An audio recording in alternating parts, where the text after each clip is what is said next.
Oh, soldiers never die, they just fade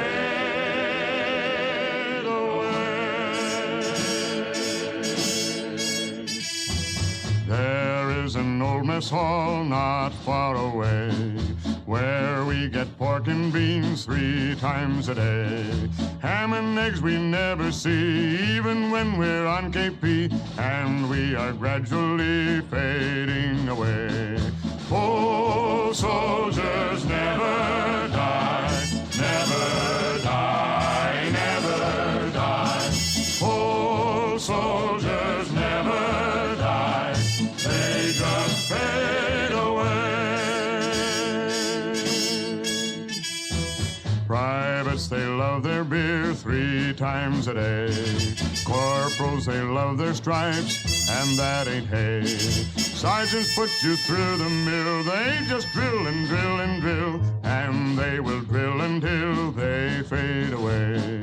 Oh, soldiers never die, never die, never die. Oh, soldiers never die, they just fade away.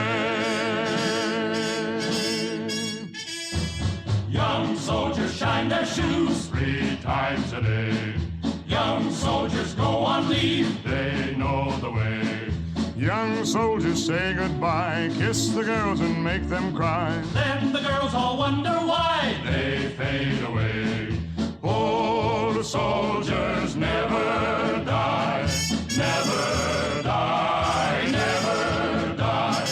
Old soldiers never die, they just fade away.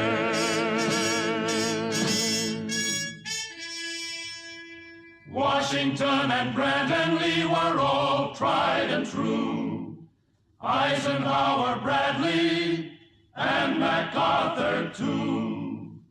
They will live forevermore till the world is done with war. Then they'll close that final door, fading away. Oh, soldiers never die, never die, never die. Old soldiers never die, they just fade away, fade away, fade away, fade away.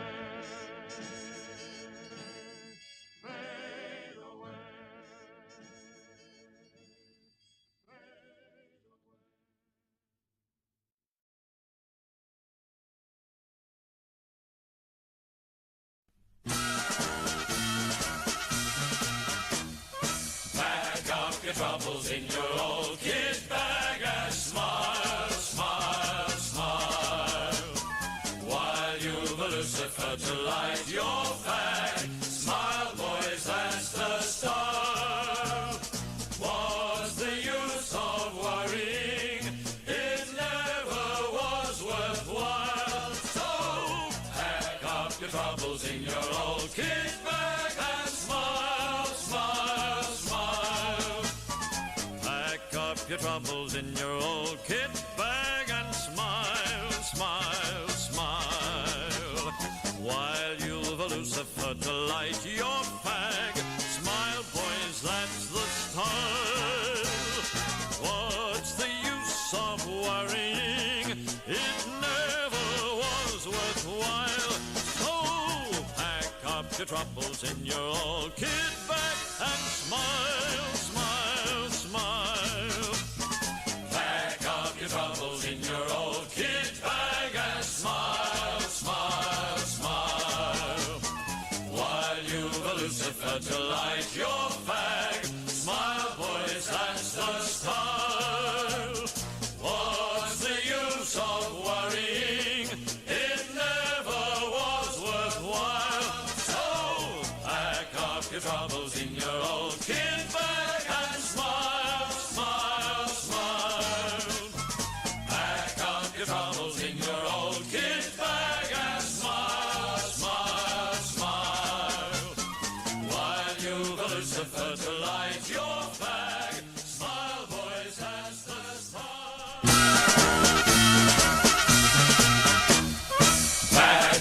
your troubles in your old kit bag and smile, smile, smile.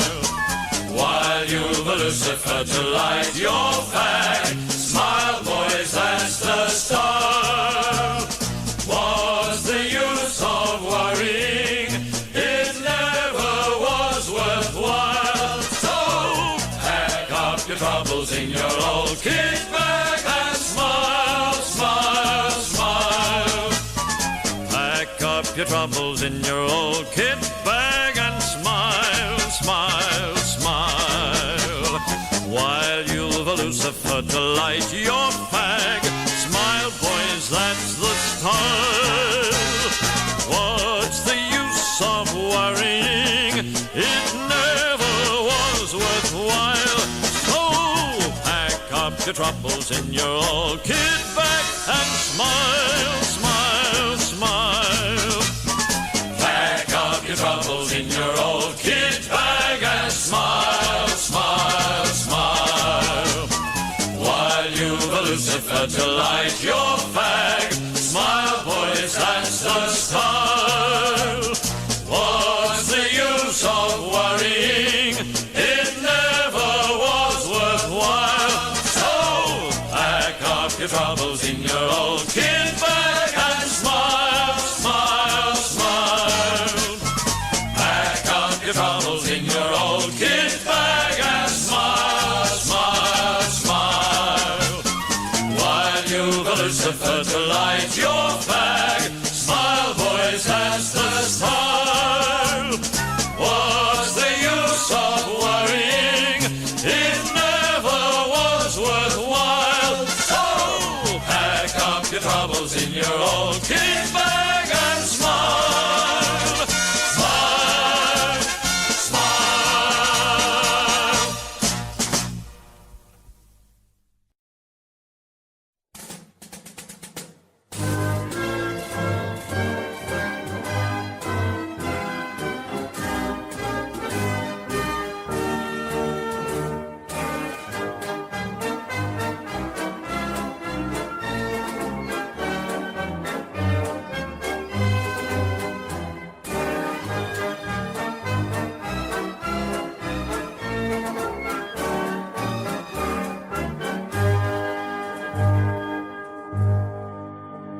My sorry mare, so verven my hart, maar koop om haar weer te zien.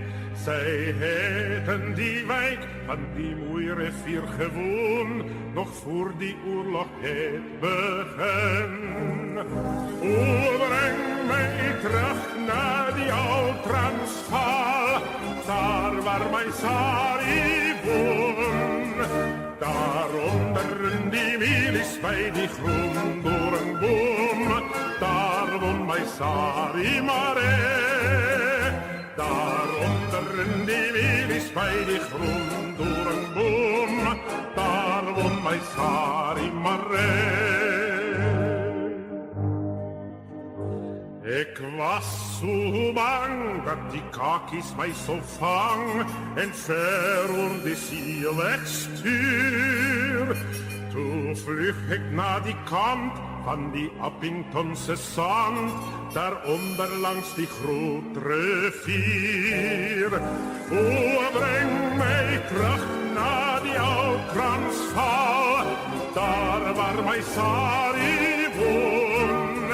Daaronder in die milies bij die groen doornboom, daar woont my sari mare. Daaronder in die milies bij die groen doornboom, daar woont my sari mare. Verlossing het gekom, in die huis toe gaan was daar, terug na die oud Transvaal.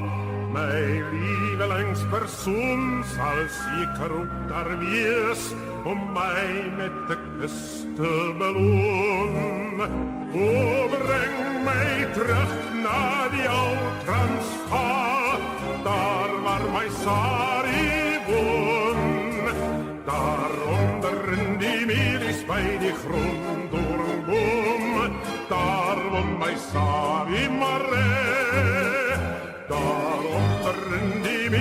bij die groendoornboom, daar woont mijn Sari Marais. Die kakkies moest net zoals ze krokodillenpers, versliep jou altijd water toe. Hulle gooi jou op een skip voor een lange, lange trip, die osie weet waar naartoe. O, breng my terug na die oud Transvaal, daar waar my Sari woon. Daaronder in die milies by die groendoornboom, daar woon my Sari Marais.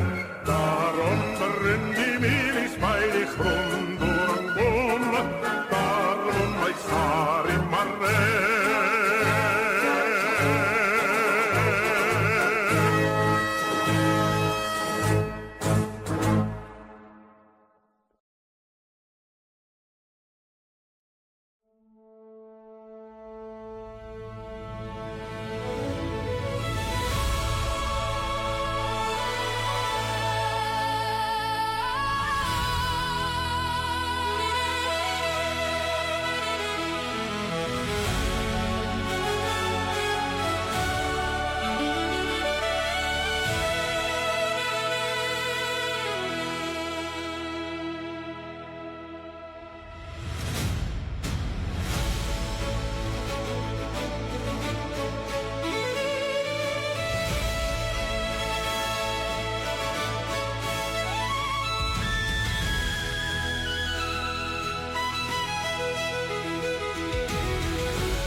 Fighting soldiers from the sky, fearless men who jump and die, men who mean just what they say, the brave men of the Green Beret, silver wings upon their chest.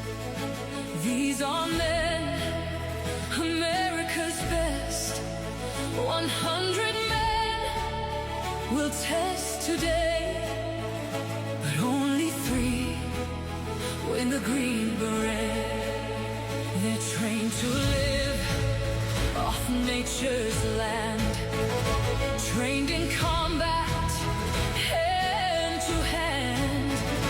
Men who fight by night and day, courage take from the Green Beret. Silver wings upon their chest. These are men, America's best.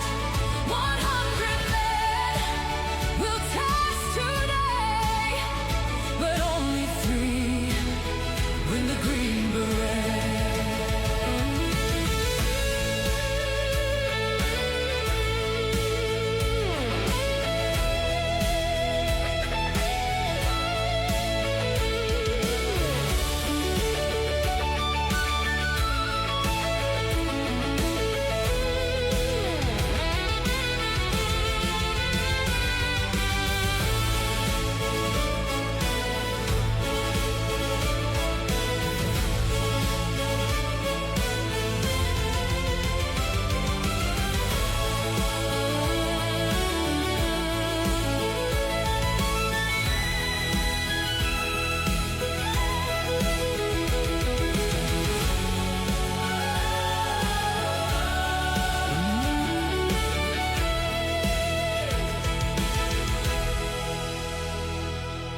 Back at home, a young wife waits.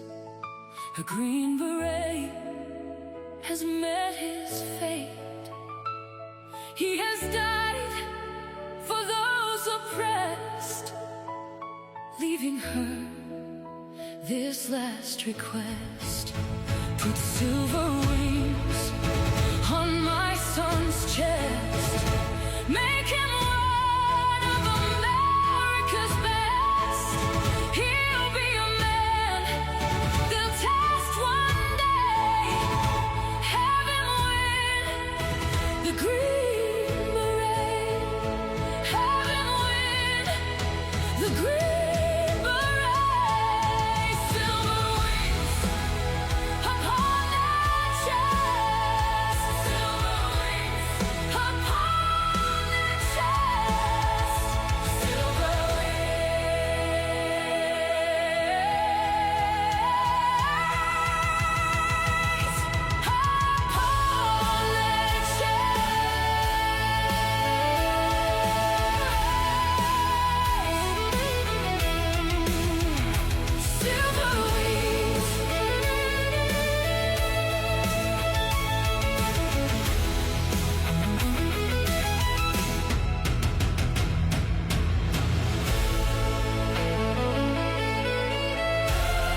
Morning has broken like the first morning. Blackbird has spoken like the first bird. Praise for the singing, praise for the morning, praise for them springing fresh from the world.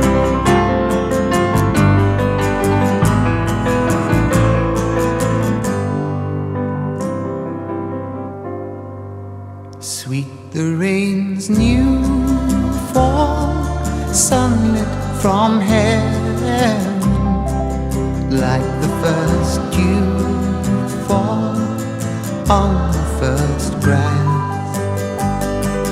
Praise for the sweetness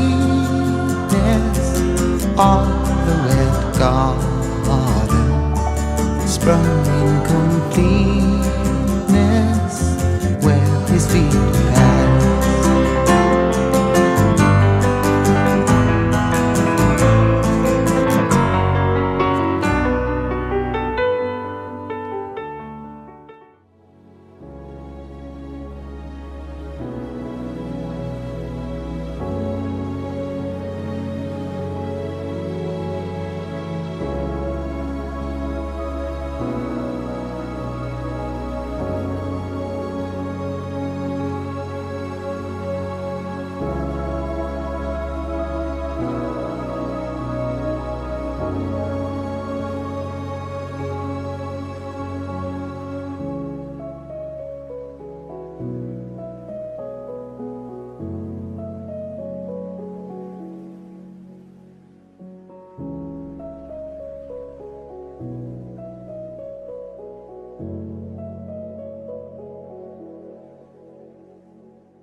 Praise for the sweetness of the red garden, strung in completeness with his feet pass.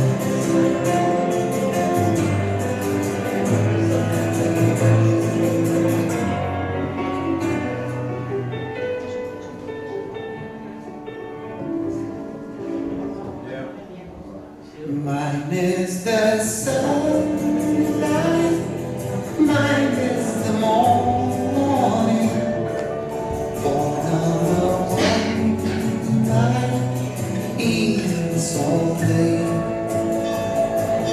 Praise with elation, praise everyone, God's creation of the new day.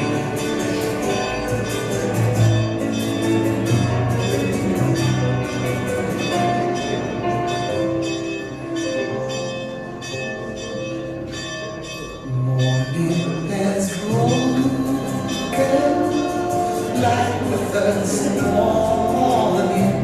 Blackbird has spoken like the first bird.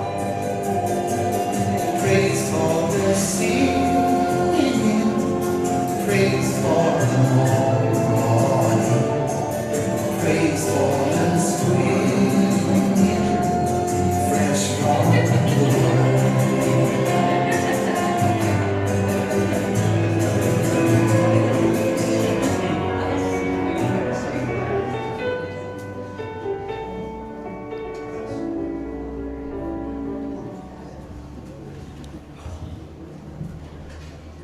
To my fellow moths, the family of Arthur, everybody that's here this morning, a warm welcome to the house of the Lord.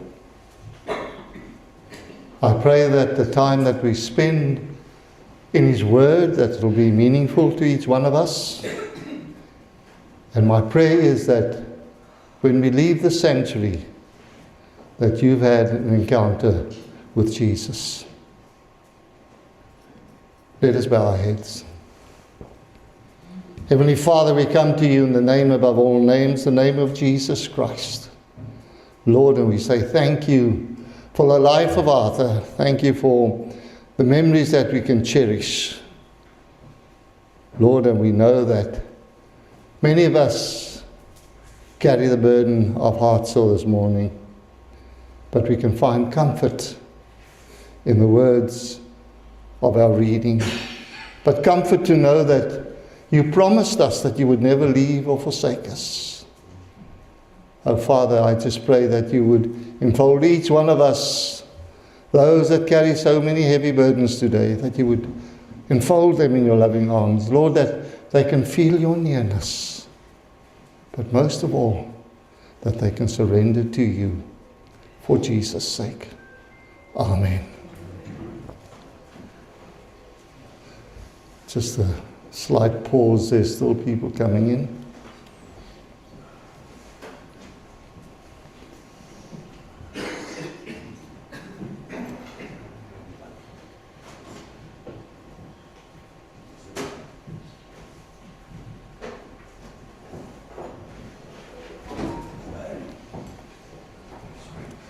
Our reading this morning is taken from the Psalms, Psalm 23. I believe that Psalm 23 is one of the Psalms that most of us in the sanctuary are well acquainted with. It's a psalm, believe it or not, that's read the most in battlefields, when somebody is on the deathbed. And the request, and I've been in the ministry for 30 plus years, most of the requests are Psalm 23 and the first hymn, Amazing Grace. So let us listen to the words that King David wrote in Psalm 23. Listen to the word of the Lord. The Lord is my shepherd, I shall not want. He makes me lie down in green pastures. He leads me beside still waters. He restores my soul. He leads me in the right paths for his name's sake. Even though I walk through the darkest valley, I will fear no evil, for you are with me. Your rod and your staff, they comfort me. You prepare a table before me in the presence of mine enemies. You anoint my head with oil. My cup runneth over. Surely goodness and mercy shall follow me all the days of my life, and I will dwell in the house of the Lord forever.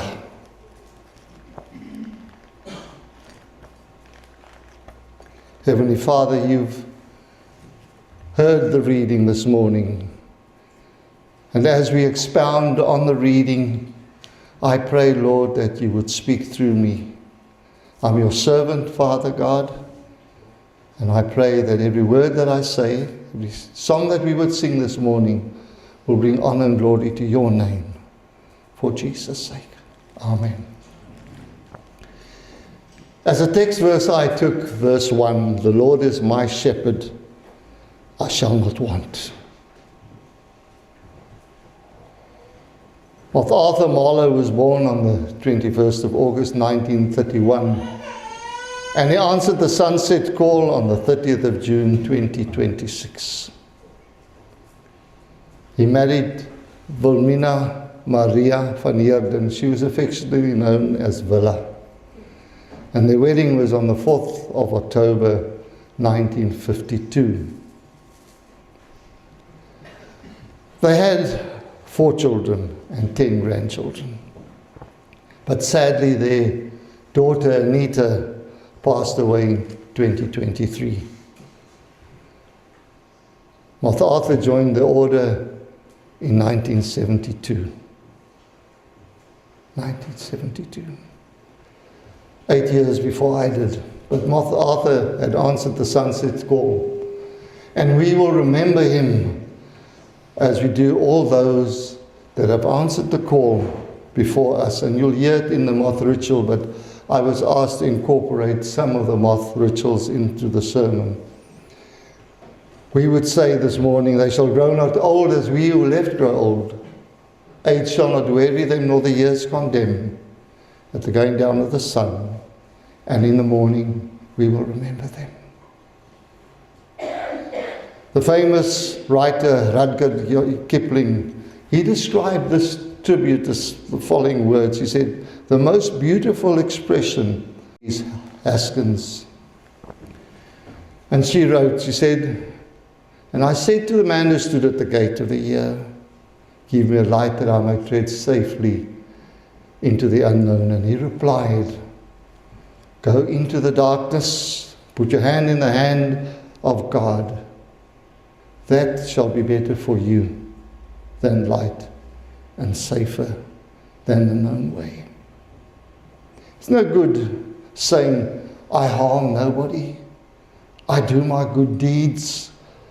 I don't have to go to church. No, my dear friends, good people don't go to heaven. Only born again believers go to heaven, and that's a fact. That's not what Ivan says. In John 14:16, Jesus says, I'm the way, the truth, and the life. No one comes to the Father except through me. Not my words. It's not open to all religions as the world wants to advocate. You must know the Good Shepherd. You need to put your hand in the hand of Almighty God. Listen to what Jesus says in John 3:3. He says, very truly I tell you, no one can see the kingdom of God without being born again.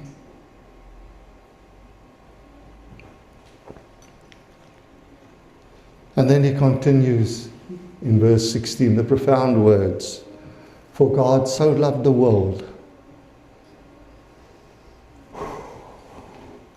that he gave his only Son, so that everyone who believes in him may not perish, but have eternal life. Going to church is a command. Hebrews 10:25 says to us, and let us not neglect our meeting together as some people do. Some translation says as some are in the habit of doing. But encourage one another, especially now that the day of his return is drawing near. We need to interact with one another in order for us to grow in our faith. You see, the moth order was founded on Christian principles. And so we must abide by our three ideals, which is true comradeship, mutual help, and sound memory. Just think of having a bride. I light one piece of charcoal or one piece of wood. Would I generate enough heat or coals that I can fry my meat? Where's the big fryers here in the church? Would I have enough? I don't think so.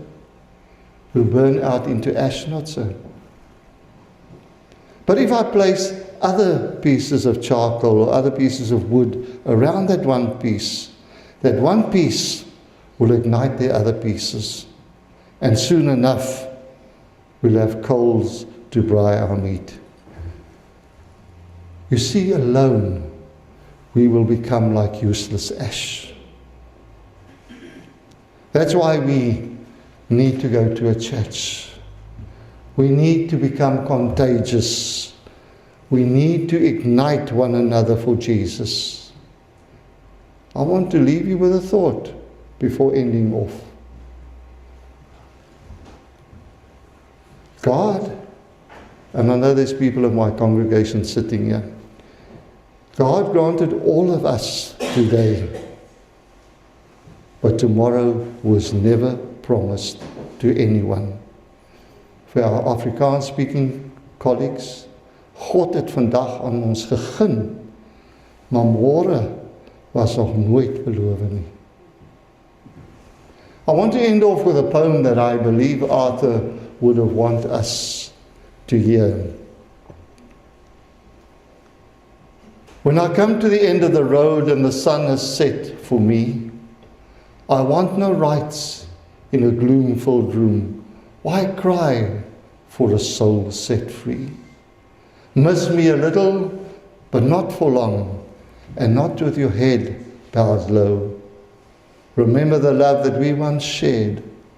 Miss me, but let me go.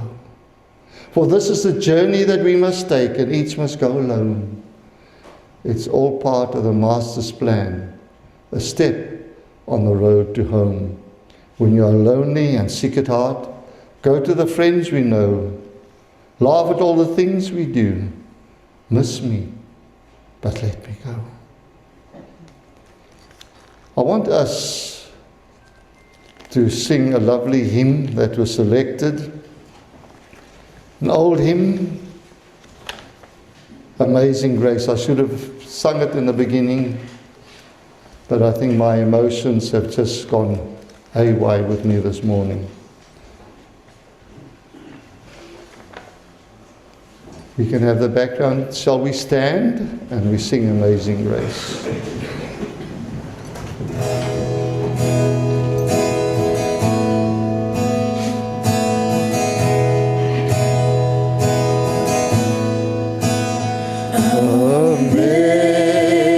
Amazing grace, how sweet the sound that saved a wretch like me.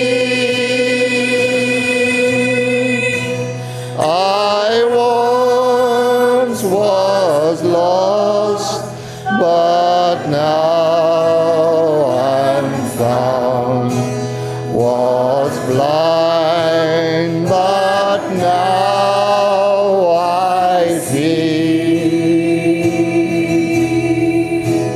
Through many dangers, toils, and snares, I have already come. This grace that brought me safe thus far, and grace will lead me home.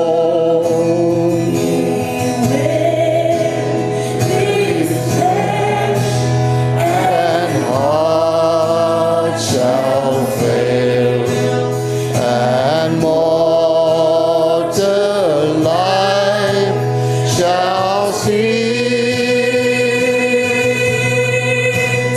I shall possess within the veil a life of joy and peace.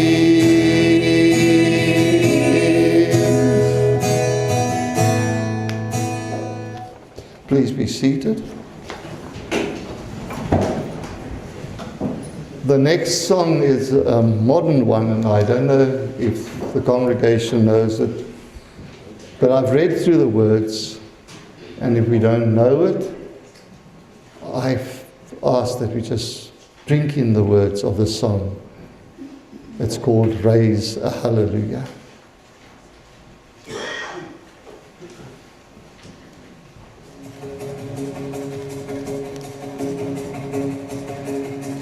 I raise a hallelujah in the presence of my enemies. I raise a hallelujah louder than the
the tributes now.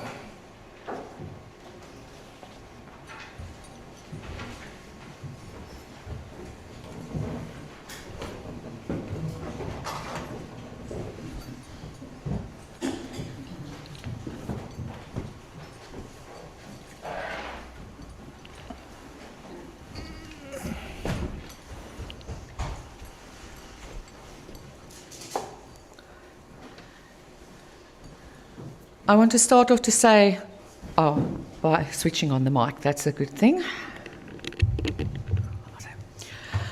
I want to start off to say to Lee and Ernie, thank you so much for bestowing this privilege on me to do the thank yous and all of that. It means so much to me to be able to do that for Arthur and for you. So thank you very much to the two of you for entrusting me with it. There was a few messages received, which I'm going to read to you. There's a video that one of Arthur's grandchildren made.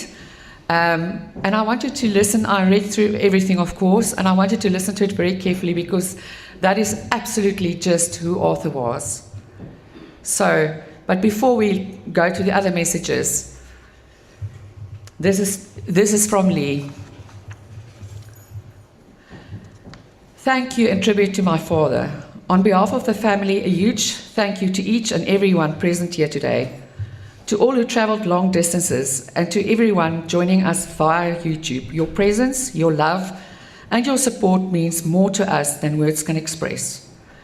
Dad was a man of quiet strength and extraordinary kindness. He believed that if you were able to help someone, you simply did. And this is in capital bold letters here. You simply did. Very striking. He never expected anything in return. Growing up, our home had an open door policy. We lived on Old Transkei Road, East London, and because it was such a busy road, it wasn't unusual for complete strangers to knock on our door after a motor vehicle accident or when they had broken down. Dad never turned anyone away, whether it was lending a hand, making a phone call, or simply giving reassurance. Helping people was simply part of who he was. One memory that has stayed with me is during the devastating floods of 1970, we lived opposite Batting Bridge over the Nahoon River when part of the bridge collapsed. As the army worked tirelessly to construct a temporary access bridge, our home became their unofficial soup headquarters. Mum and Dad opened our home without hesitation, making sure the soldiers had hot soup, refreshments, and somewhere to feel welcome while they were carried out the enormous task before them. That was simply the kind of people they were. He served his country with pride, loved his family unconditionally, and was fiercely loyal to his friends.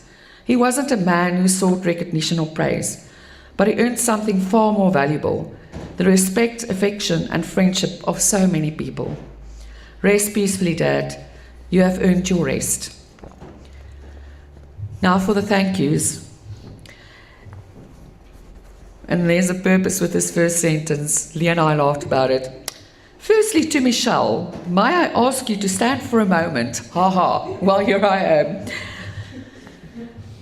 Words simply cannot express the depth of my gratitude for everything you have done. From the very beginning, you've been so much more than just a representative of the moths. You've been my guide, my source of strength, and a friend. You've given so generously of your time, your practical help, your patience, and your compassion. You lovingly arranged the beautiful flowers, guided me through every step of this process, and helped ensure that today would be the dignified and fitting farewell our father deserves. When I didn't know what came next, you did. When things felt overwhelming, you called me, guided me through them. Michelle, from the bottom of my heart, thank you.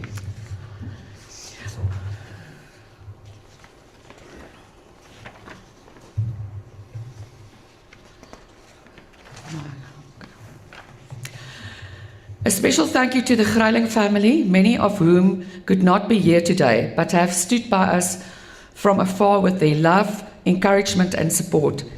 It has meant more to us than you know. While we gather today to celebrate Dad's life, we also remember Rowan.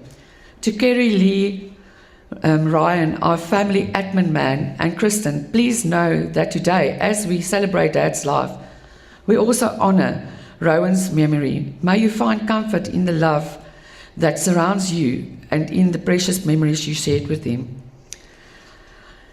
To to my boys, Wade and Jared, thank you for your love and support. I'm incredibly proud of both of you, and I know your Grams was too. To Peter and Sonia Stowe, thank you for your unwavering friendship, love, and support to the Dad over so many years. Friendships like yours are rare and precious, and yours was one that he truly treasured.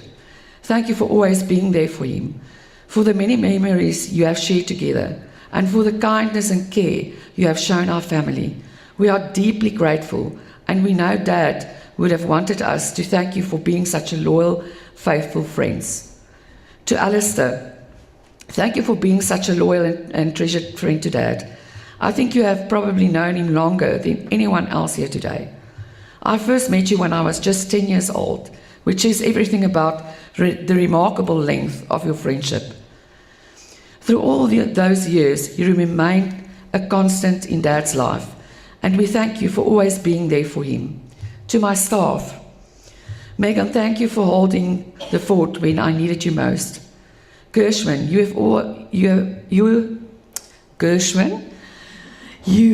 have always been willing to go beyond your normal calling cycle, even if it was Grandpa's request to go to Clicks.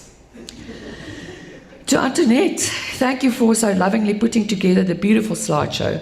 It captured a lifetime of treasured memories and allowed us all to reflect on a life so well lived. To Candace, thank you for rushing to my aid when I needed you most. Your kindness and willingness to help will never be forgotten. To my dear friends, where do I begin? Just thank you, thank you, thank you. I've just come to realize how incredibly blessed I am to be surrounded by such wonderful people. Your messages, your prayers, your hugs, your phone calls, your quiet acts of kindness and simply being there have carried me through these difficult days. You know who you are. Richard, the bond you shared with Dad was something truly special. I'm grateful for the patience and tolerance you've had with myself needing to run between Longabon and Cape Town. From the bottom of my soul, I'm grateful beyond measure. To the staff at Langebaan Hospital, thank you for always receiving our father with warmth, kindness, and genuine care. And to the remarkable doctors, nurses, and staff at Wynberg Military Hospital, we offer our deepest gratitude. You cared for our father with compassion, dignity, and respect. Equally important, you cared for Ernie and me. You allowed us the privilege of being at our father's bedside at any hour of the day or night, giving us precious moments that we will treasure forever. We will never forget the kindness and humanity you showed us through Dad's final week. Finally, to everyone from the Moth, thank you for your friendship, your support, and for honoring our father in such a meaningful way. And to Ivan, our sincere gratitude. The Moths have a simple but powerful motto, true comradeship. Today, we have experienced exactly what those words mean. We have been surrounded by kindness, compassion, friendship, and unwavering support. Dad would have been deeply touched by the love shown to him and to our family. As we leave here today, I hope we all carry forward the example that Dad lived every day of his life. To open our hearts, to open our homes, to help support those in need, and to treasure friendships and enrich our lives. That to me is the very essence of true comradeship. Dad lived it and his life to absolute fullest. May we honor him in doing the same. That was the message from Lee. Ernie Marlow, Arthur's son, he's going to give his message himself. And then after Alistair Barnes is going to deliver his message. And then we will look at the video from the grandchildren. And then thereafter I'll read the last few messages. And after that, we will carry on with the moth ceremony. But that will also be announced by Ivan. Okay, Ernie, thank you.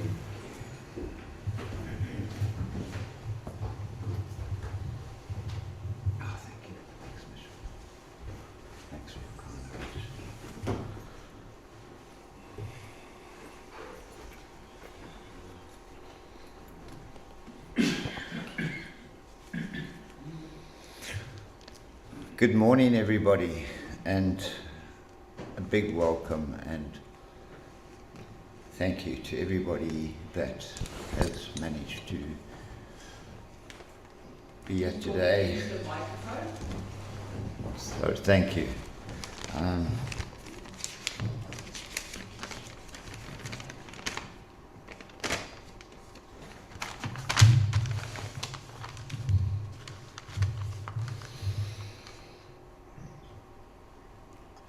I don't normally do very much public speaking, but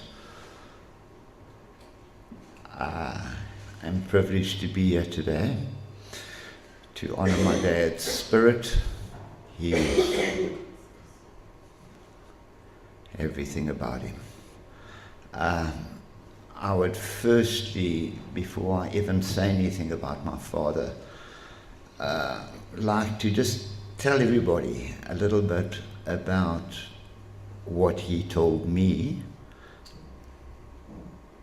about where he lived and how he grew up.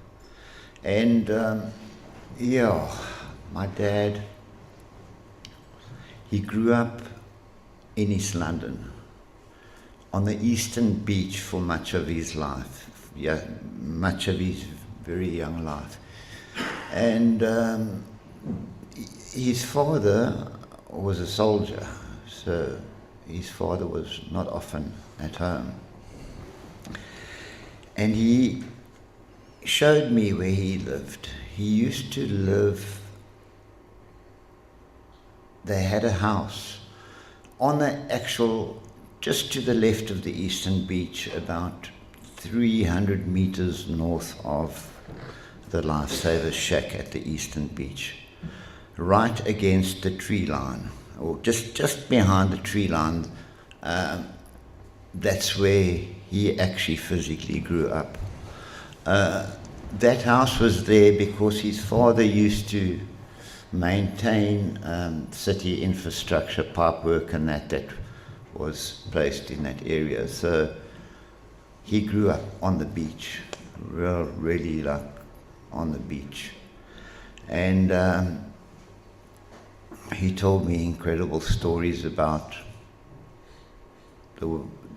when he was there, the life they had, the blessings they received from God.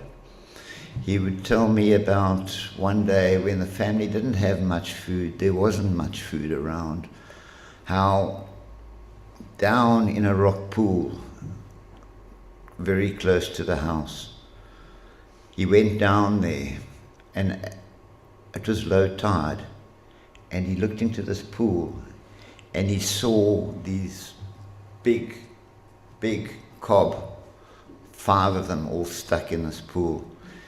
He then ran like hell to find for backup, you know, he was a military man early. He went and he found his sister, Auntie Dolly, my Auntie Dolly, the late Auntie Dolly, beautiful woman. And she grabbed a grain, which is like a stick with spikes on it. And she ran down to this pool and she grained these cob, knocking the stick grain in and pulling them out. And he said, there the blessings were, you know, my dad was always a godly man. But one story I'd like to tell you, just to give you a bit of insight that not too many people know about. When he was young, before he even went to school, he used to have very long hair and golden locks halfway down his back. I don't know if you could actually even imagine Arthur Marlow that way.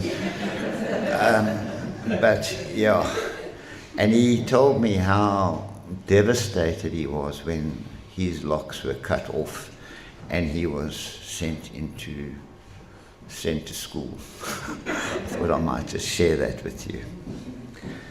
But yes, my dad, you know, I had a tremendous amount of stability growing up. My dad provided that for myself and our family. When I could first start really comprehending, you know, remembering things, we were all living at 158 Old Transkei Road. Yeah, people will tell you about that address. There's many a good time that happened there. My dad, he was always a man that created unity. You know, everybody and anybody was always welcome in our home, which was a true blessing because, you know, people would just spontaneously arrive and it was like godly in a way, you know. It was beautiful. We had a really lekker, oh, that's my Afrikaans side of me coming up, because you have to remember that Arthur Marlow, he married an Afrikaans princess. That's how I describe my mother. I never had a chance to say goodbye to my mother or attend her funeral. I was at sea on my way to Australia when my mom passed. So bless her soul as well. She was part of my dad's life and an absolute beautiful woman, you know. When we would, you know, anyone walking into that house at 158, normally there would be the smell of those cookies she was famous for. You know, everybody that ever came to that Nahoon Valley home was always given a sample of her delights, and she really was an extraordinary baker, you know. Yeah, you know, so that's the type of house my father and mom created. They were a very good team, and we were privileged as youngsters to have that type of stability. Yeah.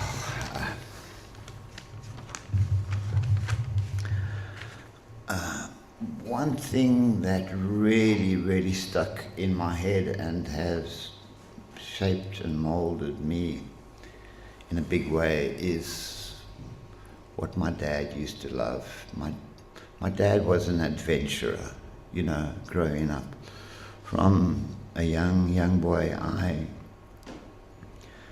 I was taken, well, I wanted to make you just a little understand, I had 3 older sisters, so my dad was waiting for his young soldier he was going to train, and he had 3 daughters before me, so by the time I arrived, he was ready for me. And I had the privilege from a very young age to be involved in all his adventures, or many of them, not all, but a lot of them. Yeah, no, my dad taught me from a young age how to gather seafood. Yeah, my dad and Alistair, who is here today, often went on diving expeditions and just showed me how to catch fish, how to dive for pearlies, how to collect seafood. We had, you know, my dad was famous for his perlemoen. He used to put it in a pressure cooker, slice it up, or obviously clean it first, pressure cook it and then fry it in butter, and it was amazing.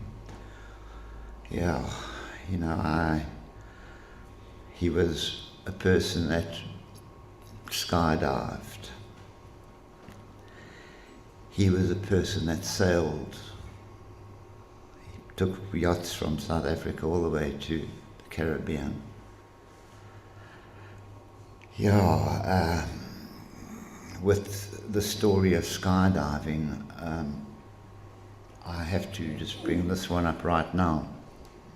When I was young, I always looked at parachuters and paratroopers with awe, and I thought, one day I want to be a paratrooper after watching these movies with the guys coming down from the aeroplanes and things. And I thought, that's pretty cool, you know, And one day, Alistair Barnes, he came to our house, and my dad said to me, Ernie, this is a paratrooper that's coming to the home. And when Alistair arrived at our house, I inspected him and I looked at him, and he started unpacking his stuff. He normally travelled pretty light, but he had this very, very big knife. And I looked at this knife, and I knew this knife was a formidable knife. It was big like this, razor sharp, and it had those things that would pull your stomach out, you know. And I said to Alistair, Alistair, why have you got such a sharp knife? And he looked at me and he said, Ernie, when I jump out the aeroplane, and if that parachute tangles and it goes into, I think he said, like a candle story, my knife must be sharp so I can cut those rope away and I can pull my emergency chute. So I said, and I thought about this, and I thought, and I actually said to myself, I don't really want to be a paratrooper. Because he did mention that if your knife wasn't sharp, I said, what happens if your knife isn't sharp? He said, well, Ernie, then you go splat. So, yeah, but my dad had many friends, and he had special friends. He had real friends, true friends, that when he would call them, many would always be there. Berend Ackerman was one of those guys, one of my dad's friends, that always was on the scene when we went on our trips to the Transkei. From when I can remember, 5 years old, I was taken with the men to the Transkei. And we fished, and I could tell you a million stories about those days. But we had very, very special times, and my dad taught me a lot. My dad taught me how to tie fishing knots, where the storyline went. Didn't always have to go the one that got away. He knew his stuff. He was a teacher. But when I was very young, and he was also a busy shotist, and a very, very good shotist at that, I might add. I witnessed how he could shoot. So from when I was a tiny tot, he had trained me to strip a 303 back in those days, and how to take the bolt out, and how to put the ramrod brush on and clean the barrel, oil it up, put it together, and also how to fire and shoot. I'll never forget my dad, the soldier, who taught me how to shoot. And he said to me, Ernie, I remember those instructions quite clearly. He would say, Ernie, now, come, get calm, get your breathing right, take some deep breaths. And now, I'll take these deep breaths. You'd say, okay, Ernie, pull that rifle, pull it in, make sure it's you and it are one. And I remember as a little boy, he said, now Ernie, take that front sight, put it in the back of that V. We still had a V sight back in those days. And just remember, you need to slowly breathe out. Focus, get your front sight on that target. Relax. Put your finger on the trigger. And remember, Ernie, don't pull that trigger, squeeze that trigger. You know, just things that I will never ever forget, and such valuable information that he gave me, you know, growing up. I thank him so much for his teachings. Yeah.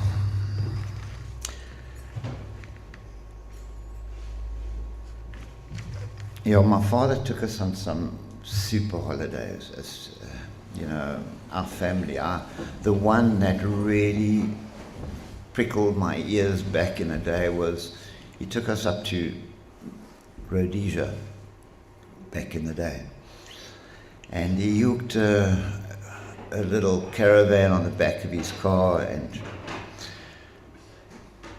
drove my mom, myself, I think Lee was with, and I think Corrine was with, and we met Anita on the journey up in Joburg.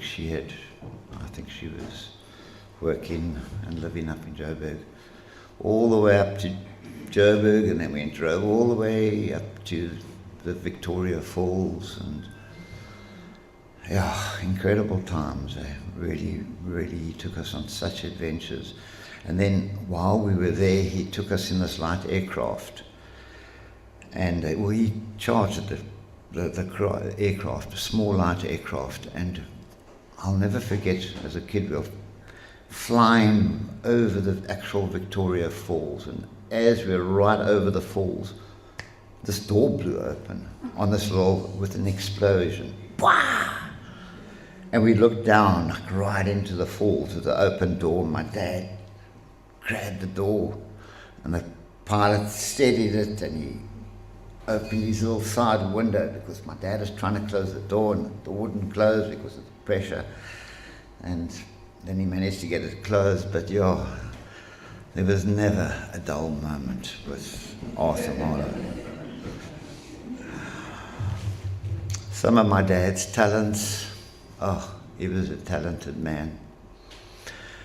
As a youngster, after he had gone to school, finished his schooling, he got into auto trimming. He was a trimmer. Was his first trade that he got involved with.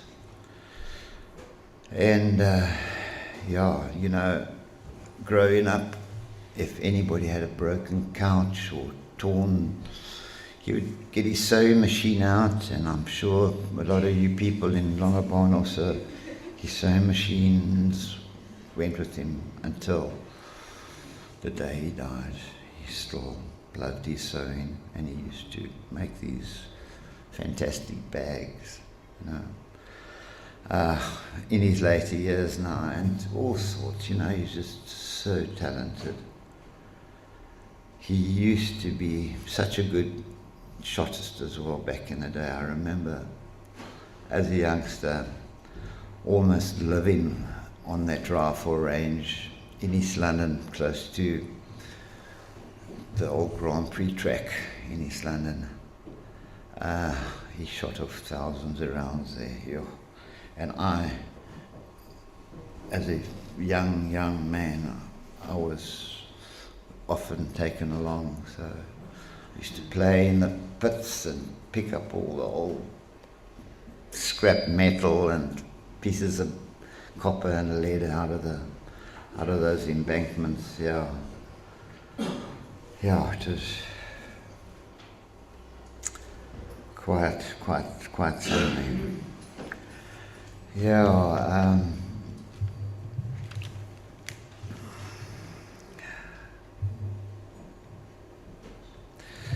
My dad's always been a woodworker. He loved his woodworking.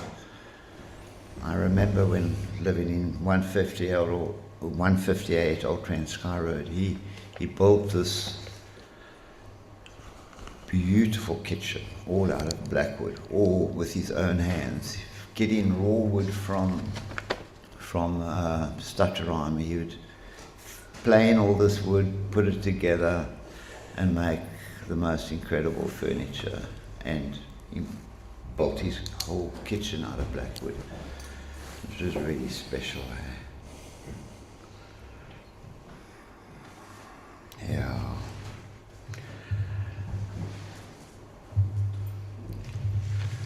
To the moths, my dad has always been a soldier. From when I can remember, he was a sergeant major, and you know how sergeant majors are. Yeah, my dad had many friends in the army that also impacted my life. Alistair.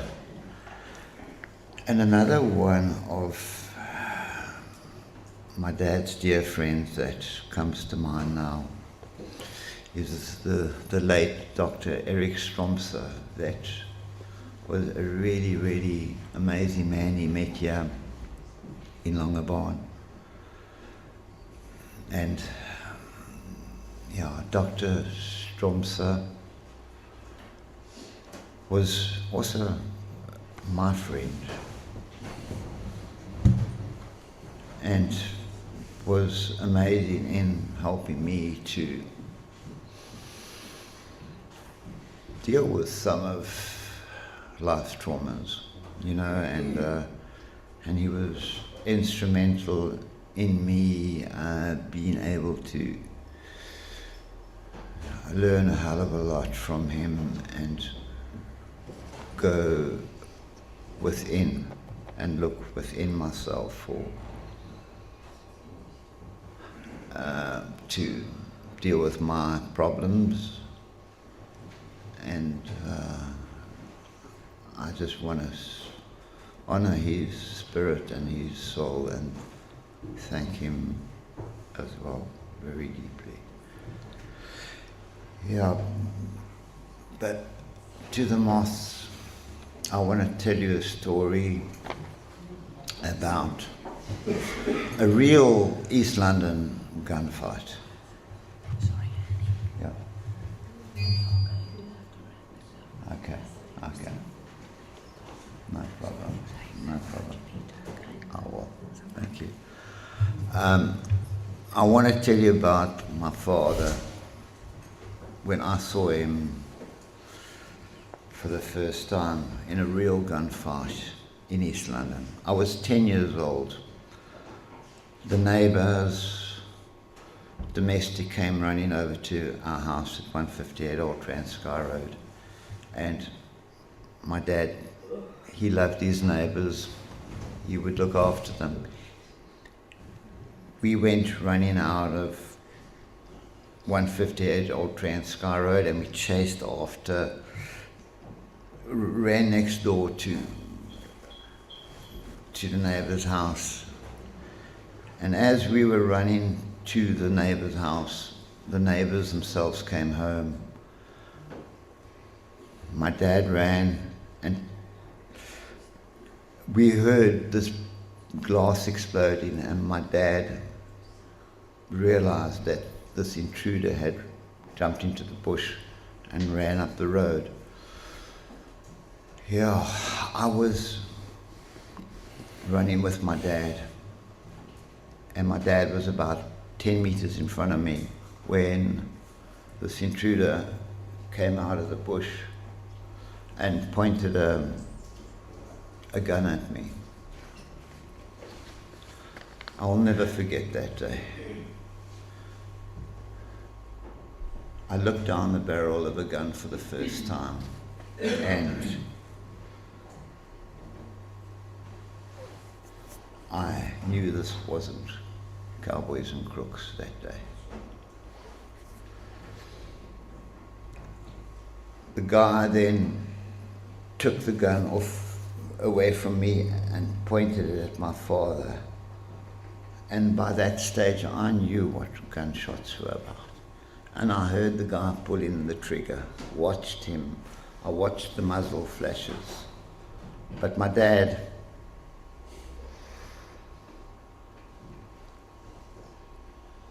took those shots. And fired back.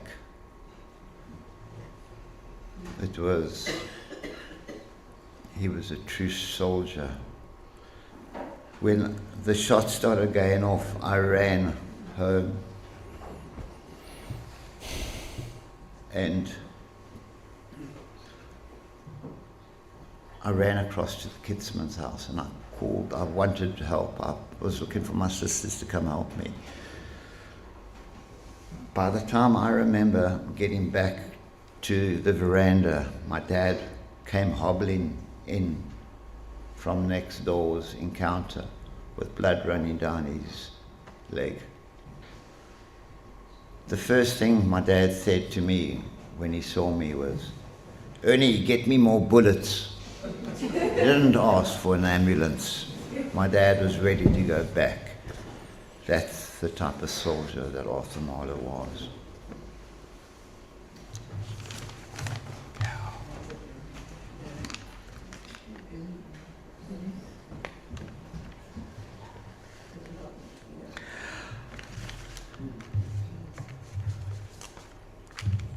I thank everyone again. I just thought I have to share some of, my dad was a real soldier, and he taught me so much, and thank you guys.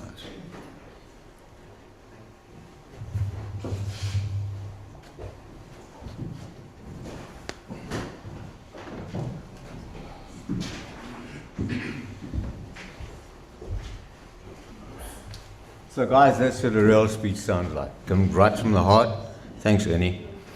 I must say that you've taken a lot of the points that I wanted to say as well. So, welcome, family, friends, brothers. I've known Arthur for a long time. I've got a lot of things to say about him, but I won't be saying all of those because we're on short time. So I met Arthur when I moved to East London, and we both joined the National Sea Rescue. And right, stop talking to the mic. We joined the National Sea Rescue, and I went home with him, and there was this delightful bevy of daughters. I thought, there's a positive in this life. Anyway, I was over the hill. I was about 24 or something like that, and I didn't shake. But so I made friends with Arthur. And we did. We had fantastic adventures.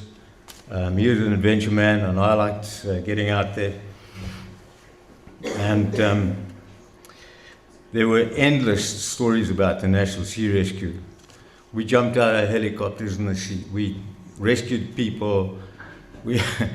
There's a picture in my mind of a guy that we rescued out in a boat. In those days, you could go out to sea with a one engine.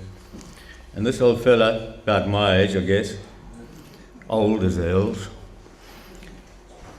had a petrol can attached to his neck with a slip cord. That was his life jacket. I was showing him. We also had very interesting times. We had to do a demonstration on how to rescue people, and Arthur decided we're going to have a half a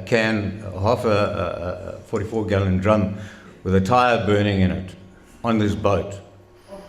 And so we had this thick black smoke, and we had a demonstration of the Orient Beach, and about at least 8 or 10 people got there to watch. And while we were there going up and down, we were fishing, and everybody got sick, except Arthur, because he's very much a sailor. And he said, "Why are you guys getting sick like this?" And he took a pilchard and he put it between 2 pieces of bread, and he ate it. And we all got sick again, except Arthur. Then there was a bit of a silence, and then Arthur turned green as well. So that was his pilchard sandwich. Never forgotten. That smoke, I'll still remember. Then we had many, many trips to Dubidenga, which we called the Transkei. And we used to go to places like Shikini and Coffee Bay and Hole in the Wall and all those beautiful places. And we were really quite feral. And this little bugger used to come with us. And we'd wrap him in a wetsuit and push him across these swollen rivers, you know, and he was like this. And you'd be standing out in the middle of the night on the rocks, trying to catch a snapper or something like that. And you look back and you see this tiny little fire in the distance. And this oak wrapped in a greatcoat. You think, I wonder if he's still alive. The things that are lurking around there then. Yeah. Ernie, spoiled bugger. But he loved his dad and his dad loved him. We all loved him. And we had to put up with him. We had many wet weekends in the Transkei. We'd go there sort of not really loaded with food because we're going to catch what we're going to eat. And we starved a lot of the time, but nevertheless. The only bugger who didn't starve was Ernest, because he got round to eating raw cockles and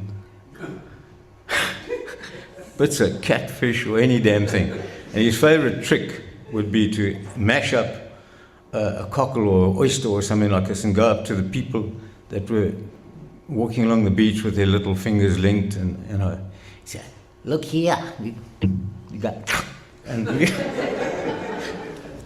yeah, it terrified the people there. We got stuck in the mud. We slide down the hills in the cars. We all had company cars in those days. And a company car can do 100 miles an hour in reverse over a corrugated brick field. You know, so these things slid down the wet sandbanks, they turned over, we had a very interesting time once where we had a bit of a bulls party, and Arthur Marlow's cousin, I think it was Marius, was a police gymnast, and he decided, "You're going to show us how to do flick-flacks over Arthur Marlow's brand new company car." So he did that, and we had some more vodka. And then David did that, and we had some more vodka. And then Arthur charged at his car full tilt and tripped and made a dent in his driver's door, like that. And yeah, so in the morning when you looked at that car, it looked like it had been in a serious tussle with a rhino. We used to go fishing off East London. One of the things we did, we used to go out in Peter Dodge's boat, catch a lot of skarmhaai, you know, and peel them and make them into king clip, and they would sell well like that as king clip. And so Arthur Ernie's taken a lot of the things I wanted to say, gladly. Arthur was in charge of a panel shop, and he was a very, very good panel beater. Arthur was the type of guy that would do anything at any time. You just ask him, Arthur, can you? And he'd say, yeah. And sometimes it wasn't as good as it should be, but it nevertheless was done. And he then decided to join the AA, which is not the Alcoholics Anonymous, it is the Automobile Association. And he became the assessor for the Transkei. And in those days, the Transkei had just been given to the people who lived there, and they got cars, and the average bakkie lasted about 3,000 kilometers, and it was wiped out. And he had lots to do. He's a very, very busy boy.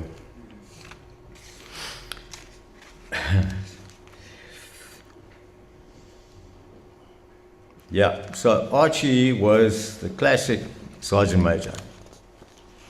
He was built like a Sergeant Major. He had the short body and long body and short legs and short arms and a jaw like a bulldog. And he didn't have a broken nose for nothing. And I believe he's been breaking his nose now as well. So, yeah, he was the ideal Sergeant Major, and completely trustworthy and dependable, and a man of his word. Whatever he said he was going to do, he did. Whether you liked it or not, he'd do it. All right, and that's what it's all about, guys. But more. Then comes Wilhelmina. Well, actually, Wilhelmina comes first, of course. He's lovely, gentle, kind, pretty lady who looked after all the deadbeats and the drunks and the guys that came there and were not really wanted. She used to bake and make the house smell nice with her cookies and her rusks and what have you. And we all got lots of food. Doesn't matter what it was, what the time was. And she was very forgiving. And she had to be, sadly. But anyway, she was a wonderful person. And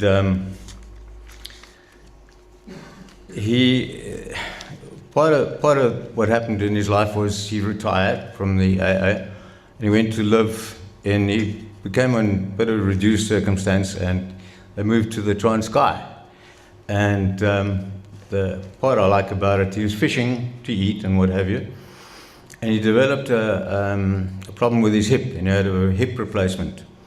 So they saw the doctor at Lusikisiki. And Lusikisiki, I don't know if you guys know it, but it's pretty rural. Anyway, he couldn't afford to have a hip operation. So the doctor said, we'll pay for it. There's some rich yank will come along and do you a hip operation for free, which they did. And they hit him with a bill for 27 Rand. And he said, look, I told you I've got no bloody money. So the guy said, well, the doctor can pay for it. So he walked off with a free hip. And shortly after that, he's walking up and down those dreadful hills at Brazen Head. Yeah. Anyway, so that's Arthur.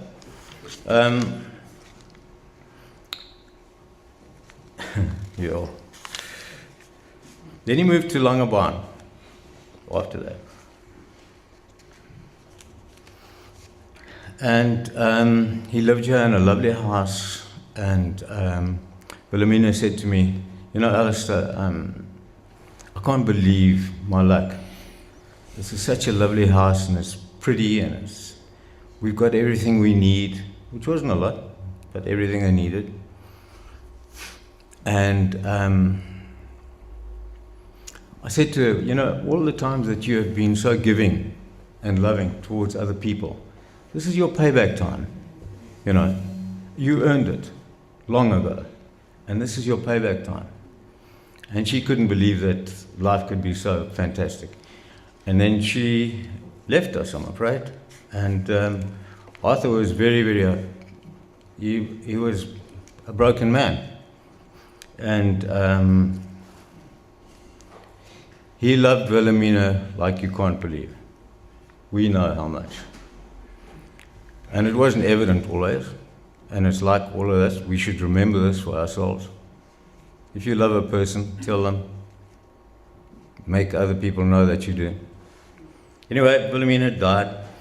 And Arthur was reduced again in circumstance, and with the kindness of you guys and the family, and there's some very, very wonderful friends out there who looked after him and loved him and cared for him. And he lived a very acceptable life. And he didn't think it was tough. He thought it was lekker. So he was struggling with his health lately. And 94 years old. You know, he sent us pictures of going diving and collecting perlman when he was 93. How many of you guys are going to go diving when you're 93? Come on. Anyway, so, chaps, that's all I've got to say about Arthur. There's plenty to talk about. And I don't know if I may, but I thought he would love it if I said to him,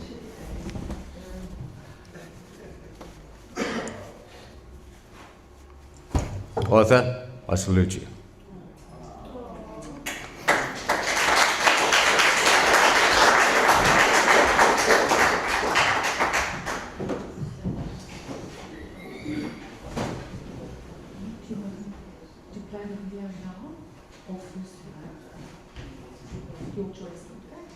Should I carry on with this?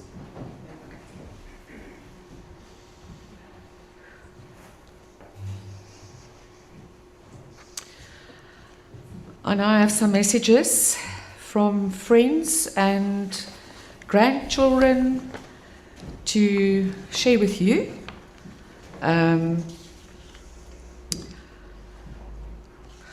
Firstly, his grandson Wade in Switzerland, Lee's one son. The old bugger did well. He made it into his mid-90s, and what an innings it was. Right until the end, he was still sharp, still making jokes, and to be honest, far fitter than most people his age had any right to be.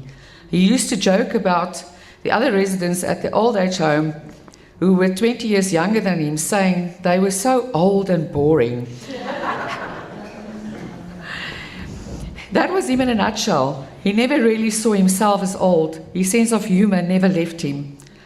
I think that's something we can all be grateful for. We didn't lose him too soon. We were lucky enough to have him in our lives for so many years, to learn from him, laugh with him, and make memories that will stay with us forever. When I think of Oupa, I don't think of one big moment. I think of 100 of little ones, fishing together, collecting mussels. This is a very common theme, I've got to say in the other messages as well, yeah. Fishing together, collecting mussels, being outdoors, learning woodwork, standing around the braai with a drink in hand, solving absolutely nothing and somehow everything at the same time. He taught me practical skills that I'll carry with me forever, but more importantly, he taught me how to be. He taught me how to be. He was patient. He never judged people. He was always willing to lend a hand. He was calm, kind, and just genuinely enjoyable to be around. He always left feeling better after spending time with him. Those are the things I'll miss the most. Not the grand occasions, but the simple afternoons around the braai, chatting about life and listening to another one of his stories or jokes. His legacy isn't just the things he built with his hands, but the people he helped shape along the way. I know I'm one of those people, and I will always be grateful for that. So today, while we're sad, I hope we also smile, because if anyone earned a life worth celebrating, it was him. And in his own words, the words he said so many times, this isn't goodbye, it's simply see you later. Rest easy, you old bugger, thank you for everything. Then from his friend Andrew, who resides in England. Leaky, to you and the family, we extend our sincerest condolences on Arthur's passing. We are so sorry that we will not be there to celebrate Arthur's life, but we do know that he lived a full life. As one of my dearest friends, and having run hundreds, if not thousands of kilometers together, I know how much you loved your dad. Life has not always been easy for him, but you seem to have learned from him. You make the best of circumstances. He never shied away from hard work, nor a cold beer. When your mom passed, he bore it with the same fortitude. He showed life. They are together again, and that should make everyone happy. And that comes from Chesterfield in the UK. Now I'm going to, there's a message from his one granddaughter. Dear grandpas, Lee, how do I pronounce this? I know there's, yeah, but grandpas, you'll see when we watch the video, he's got a lot of names among the grandchildren, but anyway. The first time I met you was on a sailing trip from Cape Town to Mossel Bay. At the time you were 88 years old, and I was impressed that old grandpa joins this journey. You didn't talk a lot, but I noticed how happy you were as soon as we left Cape Town and set sails. On this trip you taught me how to fillet and fry fish and let me in on this little secret. The wings that are actually the best part, though hardly anyone realizes it. Over those 5 days, you told me lots of exciting stories about the bush, and you shared that you miss Granny a lot. I instantly felt a deep connection to you. Thank you for showing me where to dive for the biggest mussels in Langebaan, how to clean and cook and pickle them. Thank you for teaching me how to make a proper fire. Thank you for believing in me. Thank you for encouraging me to try new things, and for reminding me that it's okay not to succeed the first time. What matters is getting back up. What matters is getting back up and trying again. Not everything needs to be perfect. A boermakeplan, you told me many times. Even though I only got to know you 7 years ago, I'm endlessly grateful for all the adventures we got and experienced together, for the love you showed me. For me, you are the best and the coolest grandpa I could have wished for. I will always carry you in my heart and remember our wonderful times together. Love, Ramona. Okay, I have a last message from friends. Then we're going to watch the short video clip from the grandchildren. And then thereafter we are going to carry on with the moth ceremony. Okay, this one is going to be a little bit difficult. Soos ons in Afrikaans sê, gelukkig het ek versterkings gebring. So, this is from Melvin and Michelle. The last time that we visited Arthur was at where he was residing, and Melvin pinned a poppy on Arthur, you know, for Remembrance Day in November. And we started chatting. Melvin was sitting on the wheelchair, Arthur on his chair. We sort of like, and he first wanted to give up his chair for Melvin and said he would sit in the wheelchair. Melvin just said, no. Oh, and Melvin called him sir. My husband's very polite of nature, unlike his wife at times. But anyway, that left at that. So he would always address him as sir, or Arthur sir. And then Arthur would say, you don't have to say, sir, I'm Arthur. And then he would say, yes, sir. But anyway, so they had a very special relationship. My husband is not a groepsdier soos ek nie. But when he makes friends, man, and those two, they would sit and talk for hours. And then, while we were talking, he all of a sudden remembered, I think we talked about the moth or the shalal, and he said, no, but he has his membership card of 1972. I said, Arthur, 1972? Yes, 1972. So Melvin had to start looking for that membership card. We looked all over the room, and lastly Arthur pulled out his wallet and said, wait a minute, I think it's in here. And that is, he literally had his membership card of 1972. So that was just that little anecdote that I wanted to tell about that. This is from Melvin. Arthur, I will remember you for your sense of humor and your interesting way of looking at life. You had a wealth of wisdom, and I always enjoyed our conversations and your war stories. I'm certain you and Mac are catching up on a conversation or two. You will surely be missed, sir. Rest in peace. In addition to what Melvin said, I only have the fondest memories of you, Uncle Arthur, each time that we spent together at the moth meetings, you and I having to go sort something out for you, or our visits to your room looking for stuff. There was always laughter, banter, and an interesting story involved. And like everybody said, that mind was as sharp as anything else. You were always worried that you are an inconvenience to me, always wanting to compensate me. Of course, with the reassurance from my side, not necessary, Arthur. Arthur, you are my fellow moth, and it is an honor and a privilege to stand here today, and that we as moths can also honor you. From the moth side, Arthur, we as your fellow moth will remember your sense of humor, your stories, the way that you sang our moth songs. Uit volle bors, veral Sari Marie was een van jou gunstelinge. Jy was 'n ware kameraad, oom Arthur. And that is all that I want to say on behalf of Melvin and myself, and just a little message from the moth, because when we do the ceremony, you will see what it entails and how the rest of the shalal is going to say goodbye to Arthur. Thank you all for being here today as we celebrate a truly remarkable 94-year run. Even though I'm coming to you through a screen, please know my heart is right there in the room with all of you. For those who know me, you know I generally tend to bring a bit of levity to most things, and honestly, considering our family, I think Gramps would expect nothing less of me.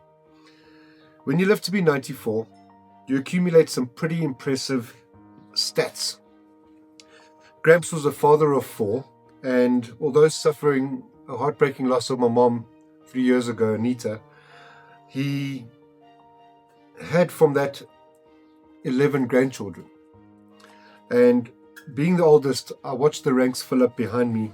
Myself, Christo, my brother Daniel, and my sister Leonie, my cousins Kristen, Ryan, Kerry, Jared, Wade, Sasha, Jessica, and Curtis.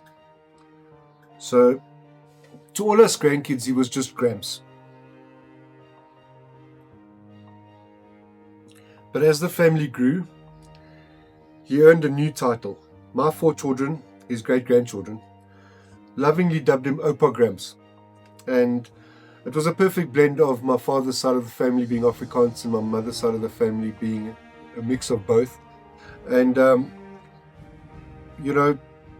it was there to mark his status as the great patriarch.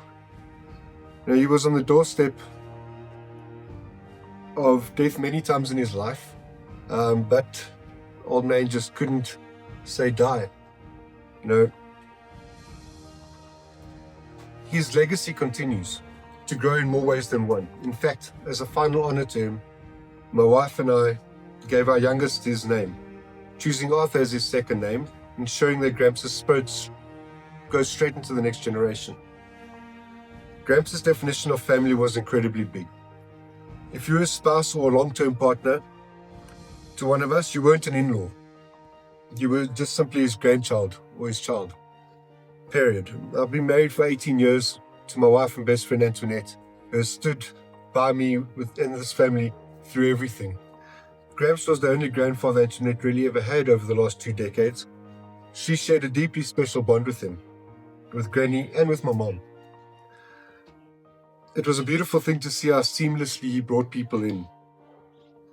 We all shared a part of that man, and he had a rare, incredible gift. No matter who you were, when you were speaking to him, you had his absolute undivided attention. You know, because we were all scattered all around the country as grandchildren, all 11 of us cousins had a different life experience with him. Some of the cousins were lucky enough to live close by and see him on a regular basis, almost weekly, and spend countless holidays together for most of the rest of us. For those of us raised further away, like myself and my siblings up here in Johannesburg, the dynamic was different, but just as deep. I used to manage to get down to East London for 2 or 3 holidays a year when I was a kid. All up and down the coast, Hugger, Keimmouth, Morgan's Bay. Some truly wonderful memories. Now, learning from Gramps wasn't exactly a great Montessori sort of experience. It was tough love. If I messed up, he was hard on me. He lived by a very strict philosophy. Cowboys don't cry. You listened, you learned, you adjusted your bootstraps, and you moved on. It made for a phenomenal, memorable childhood of ocean fishing, diving, watching cricket with him and Granny, watching sport, playing pool in the garage downstairs. Now, through all those decades, he never wavered though. You know, he was always the exact same old man. He loved his woodworking, his meat, the ocean, and as many of you in this room know, the occasional sambuca. And of course, he never sat still. He was our ultimate MacGyver. Give that man a tool and a problem, and he would make a plan. Though his methods did occasionally carry a health warning. Take my late mother Anita. Gramps once triumphantly saved her $250 by refusing to call a Sparky to fix her tumble dryer. He fixed it himself. It was a massive financial victory, right up until the moment the laundry room spat out a 5-meter flame at the wash line. But hey, Dad, I think Mom saved you $250, but who's counting? He kept that rugged DIY spirit right until the very end. This is a man who in his 90s was still personally diving out oysters and eating them right there. When he and Granny moved down to Langebaan about 20 odd years ago, he found his second home at the yacht club. We used to joke about the scene down there in his 80s. You'd pull up to the yacht club and see his line of octogenarians arriving on their scooters to meet for a drink. I used to dub them the old as hell angels, and I know it gave quite a few people a giggle. But I think they wore the title proud. As you'll see from the slideshow today, Gramps lived a long... Apologies. As you'll see from the slideshow today, Gramps lived a life rich of friends, packed with memories. About 3 years ago, he and I took a road trip together from Johannesburg down to the Wild Coast. We then travelled down the garden route. We went to Jeffreys, we went to Plet, and we ended up in Wilderness with Curtis. Just after that, he and I did our final leg of the journey, and we drove through to Cape Town, where I dropped him off at Mooley Point. In typical fashion for me though, I didn't take a single photo, but my mind just doesn't go there when I'm doing things. However, I realize now I didn't really need to.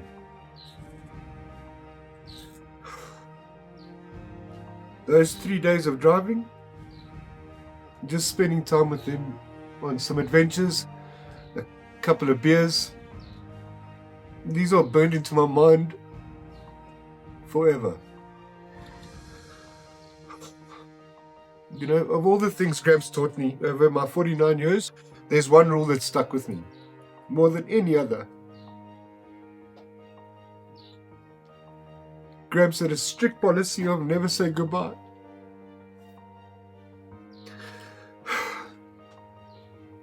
To him, goodbye was too final. It meant you would never see each other again. So instead, he insisted on see you later. Because see you later implied a promise. It meant the story isn't over.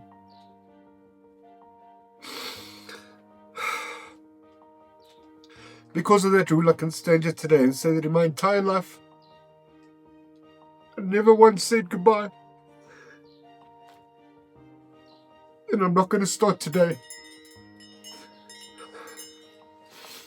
So to our favourite fisherman, our fire-starting MacGyver, a member of the old as hell angels, and the man who built this incredible family. We love you. We miss you. And see you later. Okay, so the sequence of events are now going to be, Ivan is going to hand over to the moth. We're going to do our ceremony, and we are going to leave the church one by one as we finish. But there's a box with poppies, and once we've left, you are more than welcome. Lee requested this. Samantha is going to have the box of poppies here, and if you want to pay your final respects to Arthur, you are more than welcome to put one of these red poppies here in front.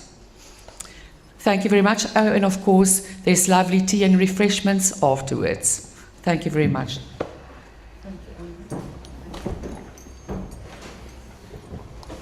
Olwell, will you come forward, please?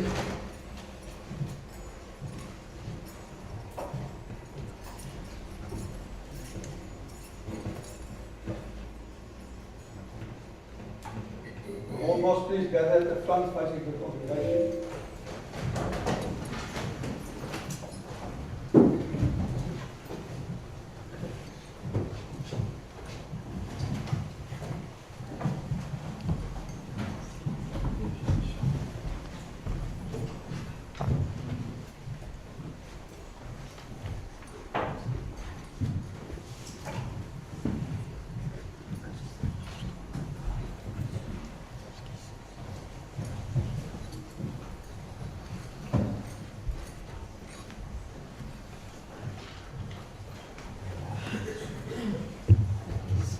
Be known to all present that Arthur Bernard Marlow of West Coast Hotel Shallow has answered the sunset call and has gone to meet the higher command.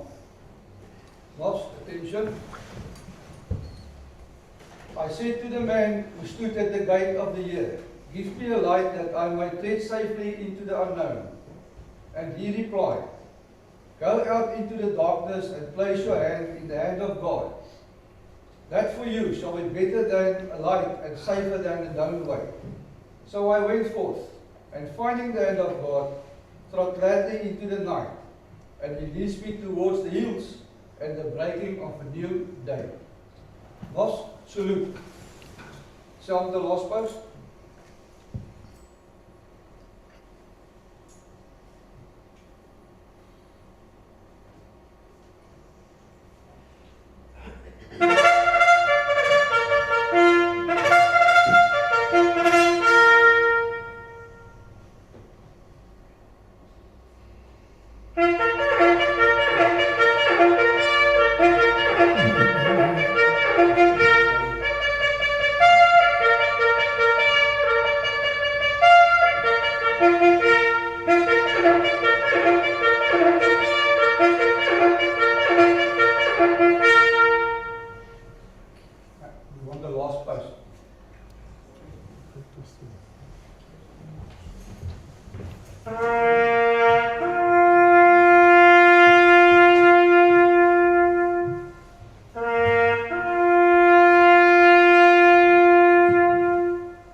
Hall not far away, where we get pork and beans 3 times a day. Ham and eggs we never see, even when we're on KP, and we are gradually fading away. Oh, soldiers never die, never die, never die. Oh, soldiers never die, they just fade away. Privates, they love their beer 3 times a day. Corporals, they love their stripes, and that ain't hay. Sergeants put you through the mill, they just drill and drill and drill, and they will drill until they fade away. Old soldiers never die, never die, never die. Old soldiers never die, they just fade away. Young soldiers shine their shoes 3 times a day. Young soldiers go on leave. They know the way. Young soldiers say goodbye, kiss the girls and make them cry. Then the girls all wonder why They fade away. Old soldiers never die, never die, never die. Old soldiers never die, they just fade away. Washington and Grant and Lee were all tried and true. Eisenhower, Bradley, and MacArthur too. They will live forevermore till the world is done with war. Then they'll close that final door. Fading away. Oh, soldiers never die, never die, never die. Old soldiers never die, they just fade away. Fade away. Fade away. Fade away. Fade away.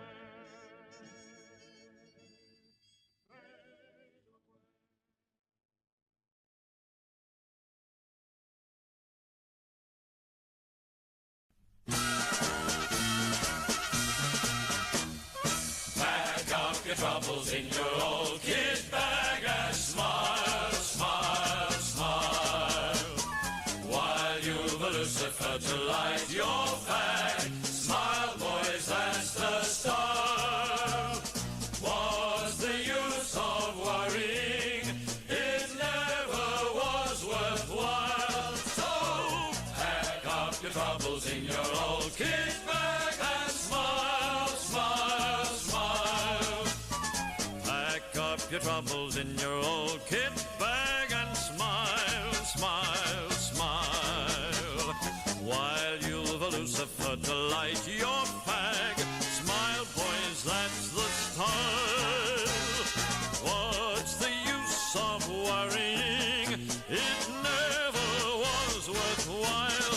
So pack up your troubles in your old kit bag and smile, smile, smile. Pack up your troubles in your old kit bag and smile, smile, smile. While you've a Lucifer to light your fag, smile, boys, that's the style. What's the use of worrying? It never was worthwhile. So pack up your troubles in your old kit bag and smile, smile, smile. Pack up your troubles in your old kit bag and smile, smile, smile. While you've a Lucifer to light your fag, smile, boys, that's the style.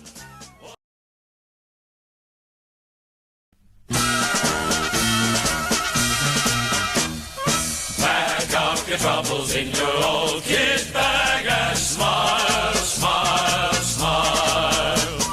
While you've a Lucifer to light your fag, smile, boys, that's the style.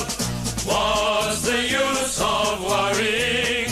It never was worthwhile. So pack up your troubles in your old kit bag and smile, smile.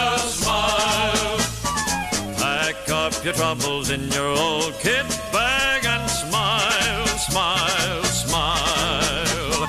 While you've a Lucifer to light your fag, smile, boys, that's the style. What's the use of worrying? It never was worthwhile. So pack up your troubles in your old kit bag and smile, smile, smile.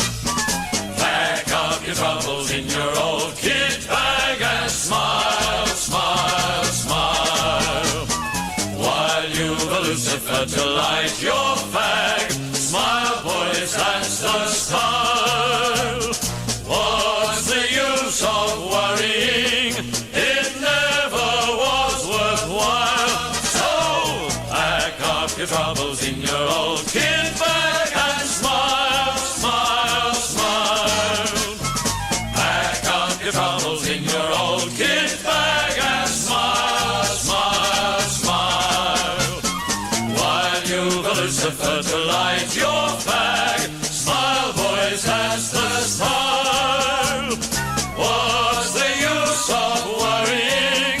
It never was worthwhile. So pack up your troubles in your old kit bag and smile, smile, smile.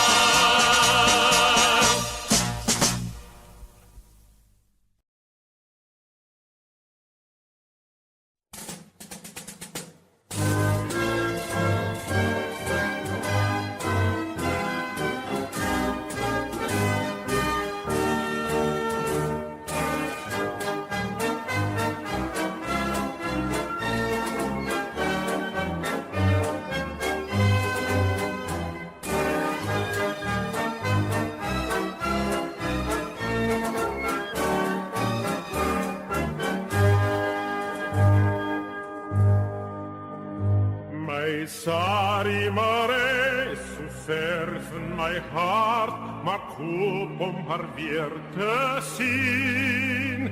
Sy het in die wijk van die mooie rivier gewoon, nog voor die oorlog het begin. O, breng my terug na die ou Transvaal, daar waar my sorry woon. Daaronder in die milies by die groen doringboom, daar woon my sari mare.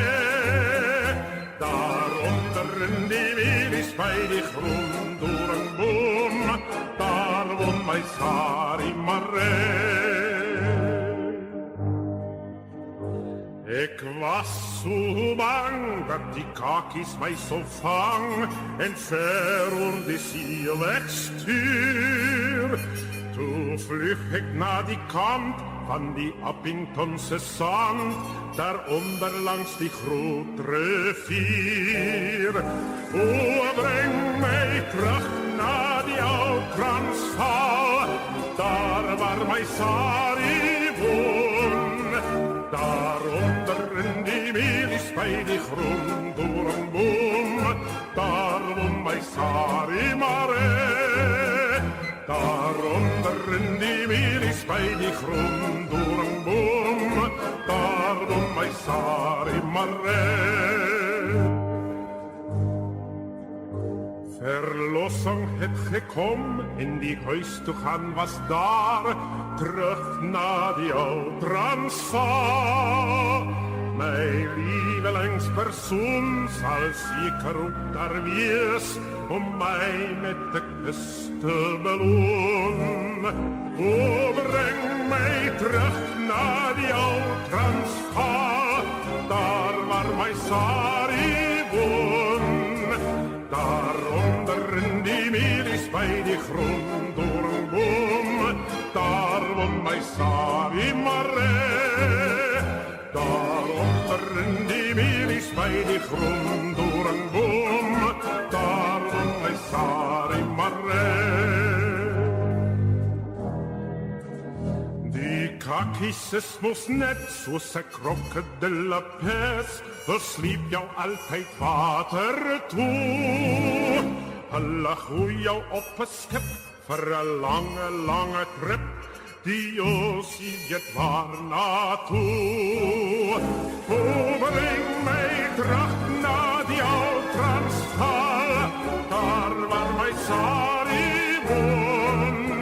Daaronder in die mielies by die gronddoringboom, daar woon my Sarie Maree. Daaronder in die mielies by die gronddoringboom, daar woon my Sarie Maree.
Fighting soldiers from the sky, fearless men who jump and die, men who mean just what they say, the brave men of the Green Beret, silver wings upon their chest. These are men, America's best. 100 men will test today, but only 3 win the Green Beret. They're trained to live off nature's land, trained in combat, hand to hand. Men who fight by night and day, courage take from the Green Beret. Silver wings upon their chest. These are men, America's best. 100 men will test today, but only 3 win the Green Beret.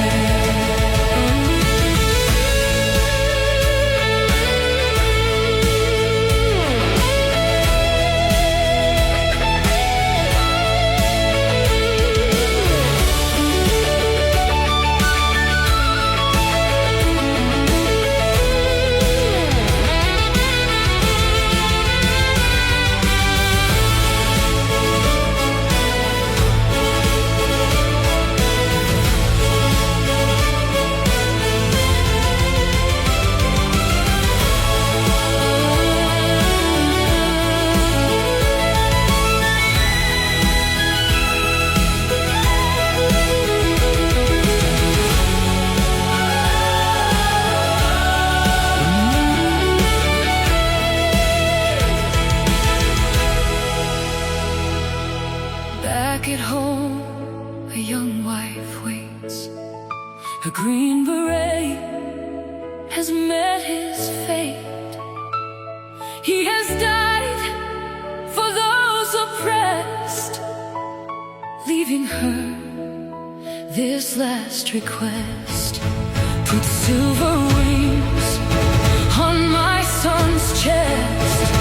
Make him one of America's best. He'll be a man they'll test one day. Have him win the Green Beret. Have him win the Green Beret. Silver wings upon their chest.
Morning has broken like the first morning.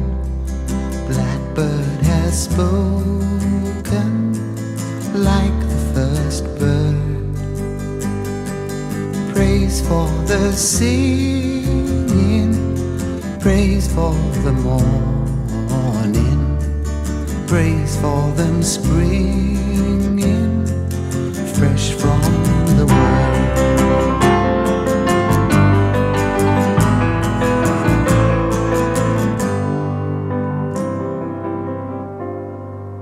Sweet the rain's new fall, sunlit from heaven, like the first dew fall on the first grass. Praise for the sweetness of the red garden sprung